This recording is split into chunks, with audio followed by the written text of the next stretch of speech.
Hey everyone, welcome to today's lesson where we're going to be looking at major 7th chords. We're going to be looking at 4 chord voicings in particular and whereabouts within that voicing we can find the root note.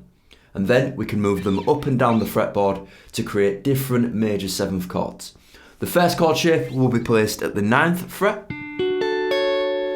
The second chord shape we're going to be looking at will be placed at the 5th fret. The third chord shape will be placed at the 2nd fret. And then the last one will be up at the 10th fret. Let's take a closer look at these shapes. So for the examples today, we're going to be using D major 7. But remember, we can move the chord voicings up and down the fretboard to grab any major 7th chord that you are after. The first chord voicing, we're going to start on the 9th fret. We're going to start on the E string, index finger, 9th fret. Going to take our middle finger, place it on the 10th fret of the B. Ring finger is going to be on the 11th fret of the G. And then we're going to take the 12th fret of the D string with our little finger. I like this chord voicing because we can kind of chromatically slide into it. It sounds really cool and we can use it for many major 7th chords providing that we know where the root note is. So that brings us back to the chord, and where is the root note? So if I play the chord full, I could take the root note from the note that my little finger is playing, because the 12th fret of the D string here, that's giving me a D note. So therefore I know that this chord shape is a D major 7. If, for example, I was to drag this shape back a few frets, and then my little finger was playing the 7th fret of the D string, that produces an A note. The octave thing going on here, where we can use the thick E string if we want to work out the root note, 2 frets apart. I now know that this chord shape is an A major 7. Back to the D major 7, I'll take it back up to the 9th fret. We can even grab the root note using the thumb over the fretboard, playing the 10th fret of the E string. Gives a really nice sound for a D major 7th chord. Next chord shape then, we're going to start on the 5th fret. This is a very common major 7th chord shape. We're going to bar the A string all the way down to the thin E.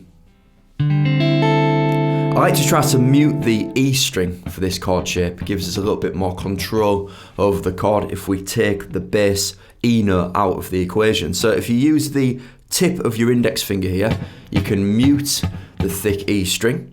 Then we're going to take the ring finger, and that's going on the 7th fret of the D string, 6th fret of the G with the middle finger there. Then a little finger is 7th fret of the B string.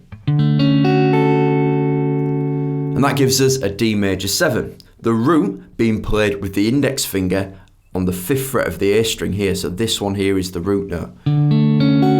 This is a D note, D major 7.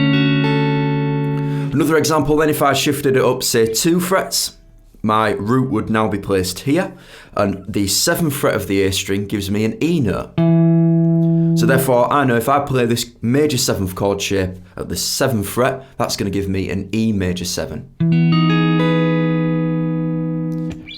Root note here, 3rd fret, this would be a C, so this would be C major 7. But back to the example of D major 7 played at the 5th fret. Now keeping that same root note for the 3rd variation of the chord, we're going to be using the little finger to play the root note at the 5th fret. Same root note, but just different finger playing the note. Then we've got the ring finger on the 4th fret of the D string. This chord shape's a little bit more tricky than the others because I need to give a bit of a stretch, and I want to bar the G, B and E strings with my index finger over here. Now, when I play the chord, again, D major 7, but slightly different sound to the previous example. This was the second example. The third example.